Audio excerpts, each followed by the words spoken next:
Alors bonjour.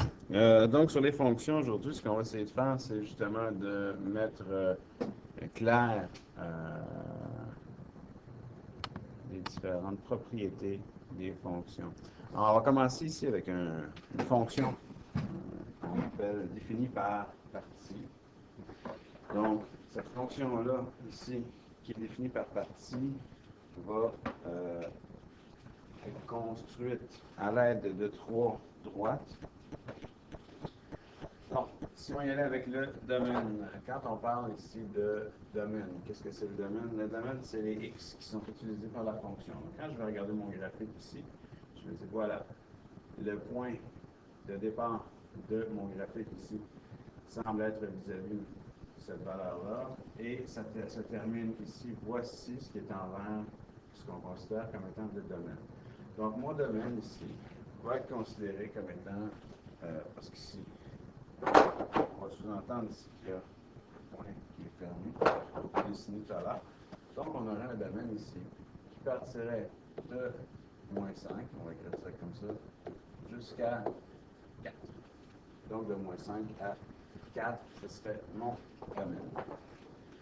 Ce qui est de l'image, mon image maintenant, c'est un peu le même principe. Qu'est-ce qu'on va utiliser comme Y? On voit qu'on a R avant moins 3 ici, et on n'a rien de plus haut que 3. Voici les Y qui sont utilisés par la fonction. Donc, mon image serait de moins 3 jusqu'à 3, et ces intervalles-là sont, pour l'instant, fermés. L'ordonnée à l'origine. Quand on parle d'ordonnée à l'origine, c'est l'endroit où on va croiser l'axe des Y. Donc, l'ordonnée à l'origine, dans certains cas, la valeur initiale se trouve exactement ici, à l'endroit où on va croiser. Donc, l'ordonnée à l'origine, c'est 2. On va écrire 2. Ce n'est pas un couple, on n'écrit pas 0, 2. On écrit juste 2. Pour ce qui est de l'abscisse à l'origine, cette fois-ci, c'est les zéros de la fonction. C'est l'endroit où on va croiser, mais cette fois-ci, l'axe des x. Donc, je vois ici que je vais croiser l'axe des x à un seul endroit, et c'est à 3. Les ordonnées à l'origine, on ne peut en avoir qu'une ordonnée à l'origine, mais l'abscisse à l'origine, on peut en avoir plusieurs. Extrémum. Extrémum, c'est un mot commun pour désigner deux possibilités. Donc, dans les extrémums, on peut avoir soit un maximum, soit un minimum. Donc, la valeur maximum que la fonction peut prendre ici, ce qu'on peut voir, c'est que le maximum ici, c'est ce point-là. Et la valeur minimum semble être ce point-là. Celui-là ici n'existe pas. C'est un qui se posait la question. Donc, la valeur maximum et la valeur minimum. Donc, la plus basse valeur qu'on peut avoir ici, c'est directement moins 3. Et la plus grande valeur qu'on peut avoir, c'est 3. Et ça, c'est une des rares choses qu'on va regarder sur l'axe des ordonnées. Donc, on aura ici un minimum qui va être moins 3 et un maximum qui va être 3. Pour les signes, c'est un petit peu plus difficile. C'est plus difficile au niveau des signes, je pense. Alors, moi, ce que je vois au niveau des signes, c'est que je vais décortiquer ici ma fonction. OK? J'ai trouvé tout à l'heure un 0. J'ai trouvé un 0 dans cette fonction-là ici. J'ai trouvé que j'avais un 0 qui était égal à 3. Alors, allons-y. À 3, ici, on considère qu'on a un 0. Ça, c'est une valeur où on va être, quelque part, nul. La fonction est nulle. La fonction, elle est nulle à 3. Donc, cette fonction-là, cette fonction-là, elle est nulle à 3. Maintenant, la fonction est certainement positive quelque part ou négative quelque part. Positive. On va aller chercher les intervalles où la fonction serait positive. Ce que je remarque, c'est que vous avez votre axe des x ici. OK? Et vous avez votre axe des x et vous avez ici votre y ou votre f de x, l'image. Et ce que je veux savoir, moi, c'est où est-ce que mon image est positive? Quels sont les endroits où l'image est positive? Alors, tout ce qui est au-dessus de l'axe des x, c'est positif. Tout ce qui est en dessous de l'axe des x, ma fonction, ma réponse est négative. Donc, ce que j'ai de positif, c'est cette section-là ici. Tout ça, c'est au-dessus de l'axe des x. Ce qu'on a de négatif, c'est cette partie-là ici qui est en dessous de l'axe des x. Donc, où est-ce que c'est positif? Bien, ma fonction va être positive. À partir du début de mon domaine ici, c'est-à-dire de moins 5, donc je vais l'écrire comme ça. Ma fonction est positive de moins 5 jusqu'à où? Bien, jusqu'à 3. OK? Elle va être positive de moins 5 jusqu'à 3. Si je fais ici, à 3, à moins 0, tout ce qui est avant ici, cette section-là ici, cette section-là, tout est positif. Et dans cette section-là, après, on est négatif. Donc, j'irai de moins 5 à 3. Mais à 3, je ne suis pas positif. À 3, je suis nul. Donc, si à 3, je suis nul, on va l'indiquer ici, donc mon 3, je vais le mettre ouvert. Donc, je ne suis pas positif jusqu'à 3. Il est positif jusqu'à 3, mais pas 3. Et votre négatif, ben, je dirais, regarde, moi, je vais être négatif de 3 à 4. C'est un petit peu ici, vous allez voir. Donc, si on enlève un peu de stock ici, on va dire, OK, où est-ce qu'on se trouve en dessous de l'axe des X? Bien, c'est cette portion-là ici, de 3 jusqu'à 4. Je veux juste savoir la portion sur l'axe des X qui me donne des réponses négatives. Donc, de 3 à 4, 4 est fermé, 4 est ici. 4 me donne une réponse qui est négative, c'est moins 3. Mais 3, lui, va être ouvert. Donc, je vais mon crochet dans l'autre. Alors, ça, c'est peut-être le plus difficile, c'est les signes. Donc, ce qu'on regarde, c'est qu'on va donner l'intervalle sur l'axe des X à ce moment-là, et non pas sur l'axe des Y. Ça va, donc ce point-là, toujours le problème. Variation. Variation, on parle de croissance et de décroissance. Donc, croissance et décroissance. Donc, comment on va regarder? On prend un exemple par ici. On va lire sur un graphique toujours, par exemple, de gauche à droite. Donc, si je prends un point X ici, je dis quand X augmente, Y augmente lui aussi. Donc, les variables varient dans le même sens. Et ma variation ici, c'est facile, c'est ce qu'on appelle croissance. Ici, si je prends un point X quelconque, je me dis quand X augmente sur cet intervalle-là, qu'est-ce qui arrive à Y? Y diminue. Les variables varient dans le sens contraire. Donc, dans cette portion-là, ici, on va dire qu'on est décroissant. La fonction est décroissante et croissante, on peut mettre au féminin. Par contre, ici, la variation, elle est nulle, ou la fonction est constante. OK, mais ma variation est nulle. Dans ce qu'on apprend aussi, c'est qu'on va se dire, quand on regarde la fonction ici dans son ensemble, on va dire qu'une fonction est croissante tant qu'elle ne descend pas, et une fonction va être décroissante tant qu'elle ne monte pas. Donc, ce que je peux me rendre compte, c'est que la portion ici, on pourrait dire, regarde, on part ici à moins 5, ça reste pareil, ça reste pareil, ça reste pareil, et là, ici, ça monte, ça monte, ça monte. Donc, toute cette section-là ici pourrait être considérée comme étant quelque chose qui ne descend jamais, donc qui est croissant. Donc, ma variation ici, on va dire qu'elle est croissante. Qu'elle est croissante de, ça, c'est des intervalles toujours fermés, on ne se casse pas la tête, de moins 5 jusqu'à 2. La fonction est croissante de moins 5 sur l'axe des X jusqu'à 2. Ça, c'est une portion où le graphique ne descend jamais, toujours croissant.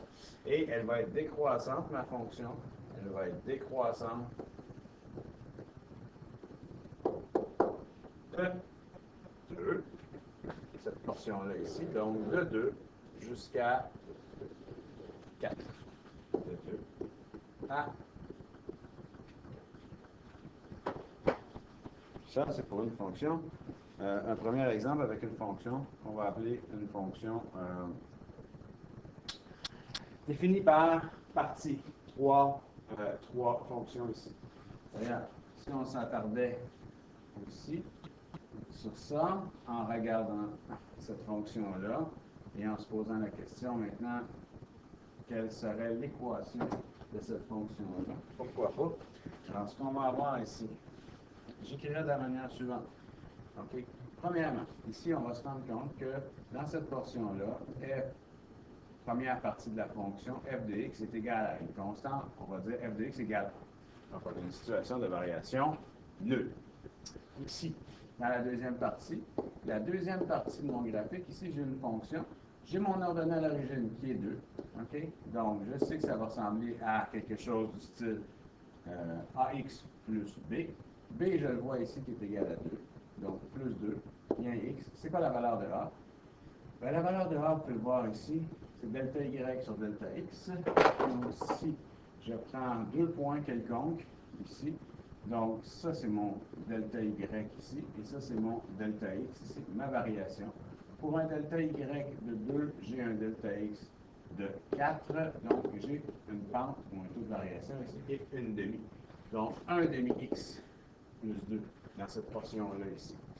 Dans la dernière portion, si je veux trouver l'équation de cette droite-là ici, f de x, encore une fois, on va avoir une fonction qui va être ax, qui va être du type ax plus b, encore une fois.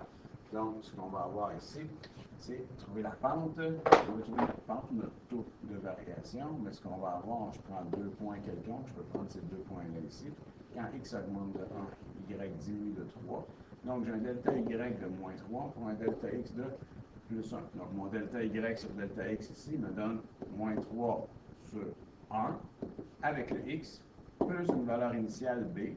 B qu'on pourrait retrouver soit en utilisant un couple où on se rend compte ici que on a une toute variation de 3 tout le temps, donc on pourrait essayer d'aller le retrouver, on pourrait le trouver. Je me rends compte que si je monte de 3 ici, de 0 à 3, j'arrive à 2. 3 plus 3 donne 6 pour être à 1, et 6 plus 3 donne 9 pour être à 0. Donc si je continue mon graphique, ça donnerait 9. Sinon, la façon de faire très simplement aussi pourrait être de dire, OK, GY est égal à moins 3x plus un certain b. Et on se prend un point ici qui pourrait être le 3, 0 par exemple. Moins 3, on remplace le x par 3. On sait que la réponse va nous donner 0. On cherche notre b. 3 fois 3 donne 9. Moins 9 plus b égale à 0. Si je prends mon moins 9, je l'envoie l'autre côté, b va être égal à 9 à ce moment-là. Donc, on peut trouver donc, cette équation-là. Alors, quand je vous parle de trouver l'équation, on a trouvé l'équation de chacune des droites dans notre fonction définie par partie. Et si on veut écrire correctement cette fonction-là, voici comment on pourrait faire. On pourrait dire f de x est égal, et on va ouvrir une accolade de cette manière-là. On va dire ça va être égal dans notre première partie. La fonction elle est égale à 1. Elle est égale à 1 pour x qui est compris entre moins 5.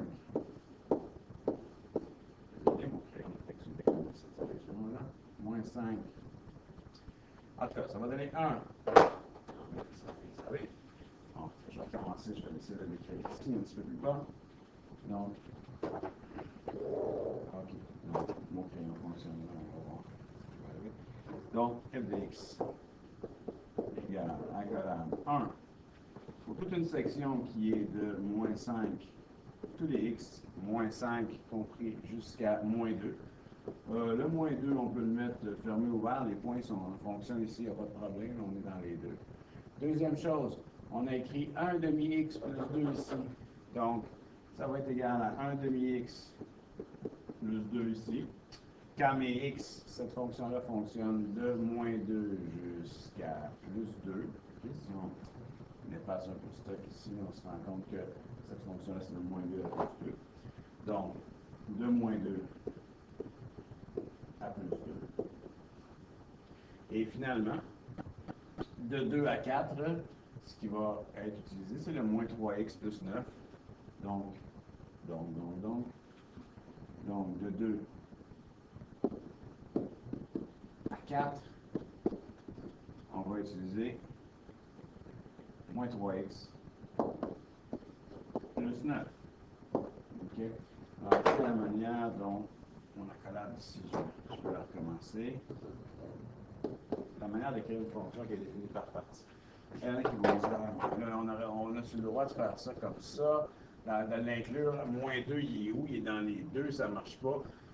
Bien, moins 2 appartient donc aux deux fonctions. Donc, on pourrait décider que c'est juste une ou juste l'autre, mais il faut qu'elle soit dans une des deux. Moi, si je le définis comme ça ici, ça veut dire que si quelqu'un voulait savoir à moins 2 si ça fonctionne, ben à moins 2, ça veut dire qu'il pourrait essayer dans n'importe quel, ça donne le même résultat. Je n'ai pas de problème avec ça. Alors, voici l'étude d'une fonction ici, qui est une fonction définie par partie.